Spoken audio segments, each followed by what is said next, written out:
Bienvenue à tous dans notre émission 15 minutes de grâce et de vérité. C'est une joie encore pour moi de vous accueillir et nous allons adorer le nom de Jésus ensemble.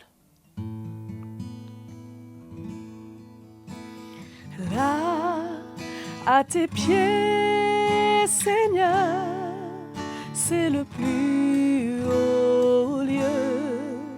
Et dans ta présence, je cherche ta face, je cherche ta face.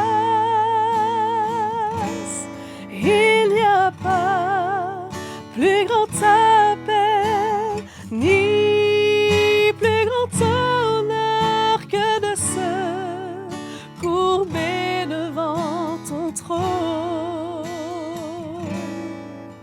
émerveillé par ta gloire, entouré de ta grâce, Seigneur, je vis pour t'adorer.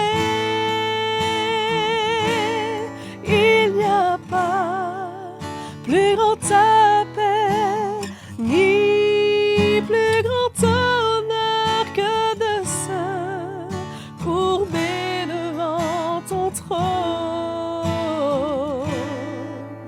émerveillé par ta gloire, entouré de ta grâce, Seigneur, je vis pour t'adorer. Seigneur, je vis pour t'adorer. Seigneur, je vis pour t'adorer.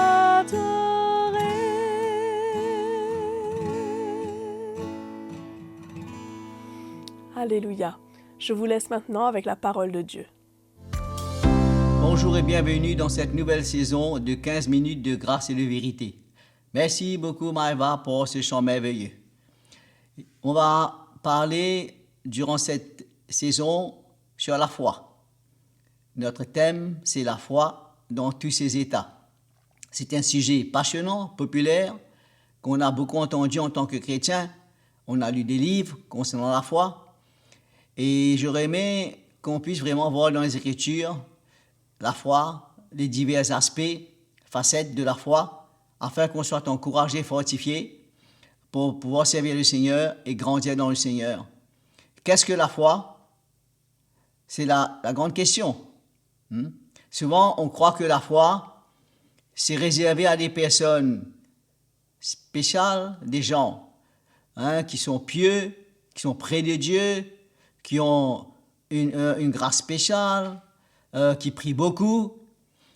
Toutes les religions en parlent, mais la parole de Dieu nous révèle ce que c'est que la foi, et surtout pour nous les chrétiens, surtout pour nous le peuple de Dieu, c'est très important de comprendre la foi selon les Écritures et comment les apôtres nous ont enseigné et transmis cette foi. Et on va se tourner vers la parole de Dieu dans l'épître aux Hébreux, le chapitre 11. Nous savons que ce chapitre parle uniquement et entièrement de la foi.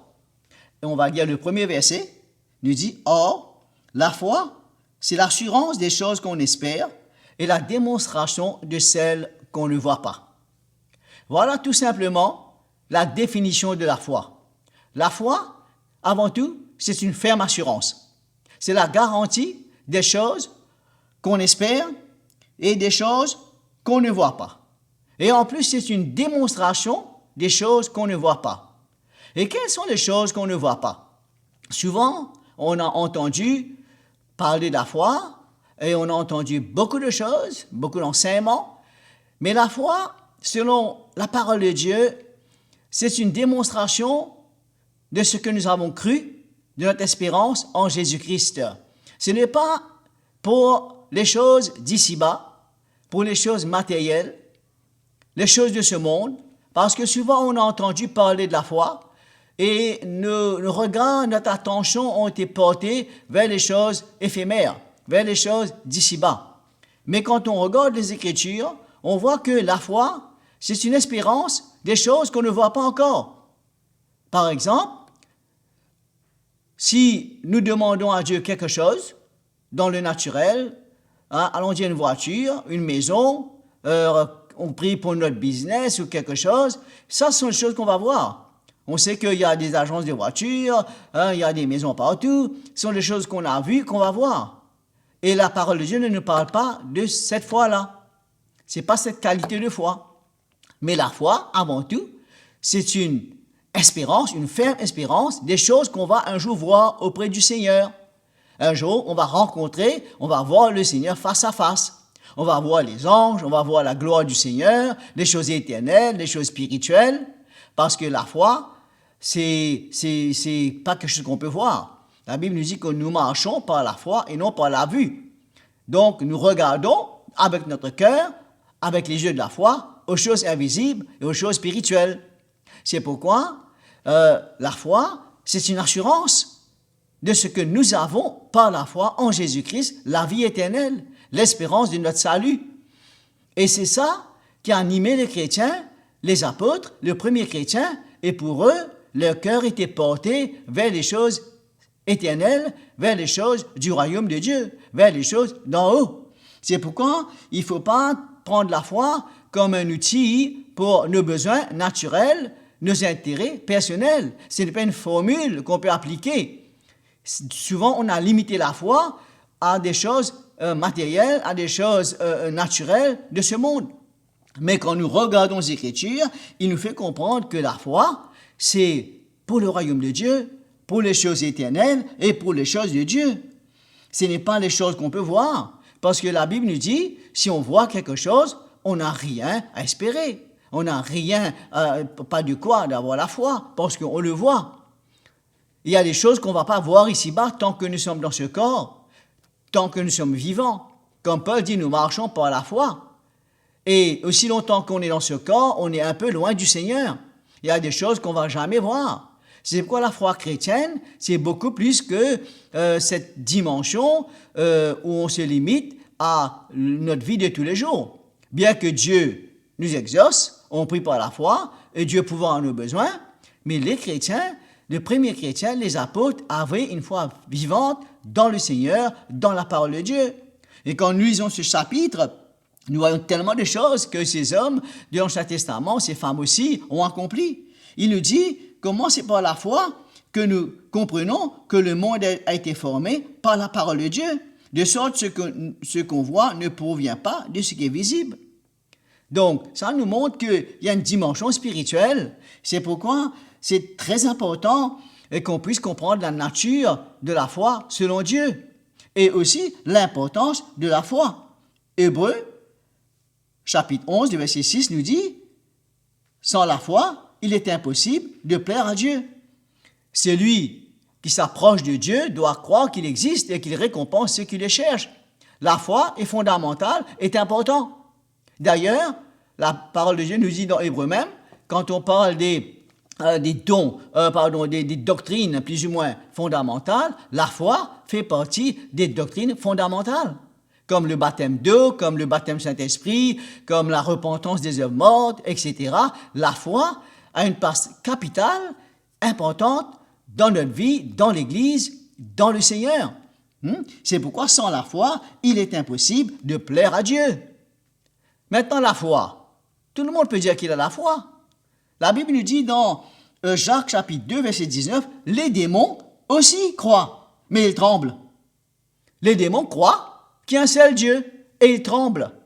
Donc, leur foi, ils croient, mais ça n'emmène rien. Il n'y aura pas de repentance. Ils ne vont pas reconnaître Dieu. Ils ont été, dans un sens, condamnés pour l'éternité. Donc, mais ils croient. C'est pourquoi, nous les chrétiens, quand nous croyons, c'est différent. Et l'apôtre Paul nous dit, quelque part, dans le livre de Corinthiens, 2 Corinthiens chapitre 4, verset 13, il dit, nous aussi, nous avons cru. C'est pourquoi nous avons parlé. Il dit, nous avons le même esprit de foi. Nous avons cette attitude, l'esprit de la foi. Et quand on a la vraie foi, on parle, on agit et on accomplit des choses pour Dieu. C'est pourquoi la foi, c'est nécessaire. On connaît toujours, on entend ça tout le temps, que le juste vivra par la foi. Il vivra par sa foi. Et sous la nouvelle alliance, la foi est absolument nécessaire. C'est pourquoi la foi de notre cœur est vraiment très important. Et on a besoin de marcher et de vivre par la foi. C'est pourquoi la foi, c'est pour nous tous. Dans Romains, chapitre 12, verset 6, il nous parle, celui qui prophétise doit prophétiser selon la règle de la foi, selon l'analogie de la foi, en mesure, selon cette mesure de foi que nous avons, en proportion avec cette foi que nous avons. C'est pourquoi si on prêche, on enseigne, on prophétise, il faut que ce soit dans la règle de la foi, selon la doctrine de Jésus-Christ, la bonne doctrine et l'enseignement des apôtres. C'est pourquoi la foi, c'est pas parler dans tous les sens, prophétiser dans tous les sens, sans vraiment rester sur le fondement et dans la bonne doctrine, dans l'esprit de Christ. Autrement, on va faire beaucoup de bêtises, on va aller dans l'erreur, on va aller dans tous les sens et créer beaucoup de dégâts. On a vu dans le passé comment même ceux qui sont prophétisés, des fois ils sont allés au-delà et ils n'ont pas resté dans la règle de doctrine de l'enseignement des apôtres. C'est pourquoi cette foi-là, c'est une foi saine. La Bible nous parle d'une foi saine. Donc il peut avoir une foi qui n'est pas pure, qui n'est pas saine, mais qui est mélangée. Et Dieu va nous ramener vers la foi saine, vers une bonne conscience et vers la parole de Dieu. C'est pourquoi allons permettre au Seigneur de nous parler, de nous encourager, de nous aider à mieux comprendre. On ne connaît pas tout, on va faire confiance au Seigneur, il va nous révéler sa parole encore. Mais je vous encourage aussi, mes frères et sœurs, mes amis. J'ai cité pas mal de versets, quand on n'aura pas le temps d'aller se tourner, lire tous ces passages, mais je veux vous encourager d'aller écouter, d'aller réécouter. La vidéo, vous pouvez vraiment arrêter, écouter, réécouter et voir ces versets, c'est tellement riche. C'est pourquoi je vais vous encourager à vraiment ouvrir votre cœur. Vous allez entendre des choses que peut-être sont un peu différentes, un peu nouvelles, dans une autre perspective, mais gardez vos cœurs ouverts et que le Seigneur nous aide et nous parle et nous touche afin qu'on puisse vraiment comprendre ce que Dieu a pour nous, ce qu'il veut nous communiquer pendant cette nouvelle saison de 15 minutes de grâce et de vérité. Alléluia. Merci Jésus. Quant à moi, ça a été un plaisir d'avoir été avec vous autour de la parole de Dieu. Je vous donne rendez-vous pour un nouvel épisode. Merci beaucoup. Au revoir. Nous vous remercions pour votre fidélité.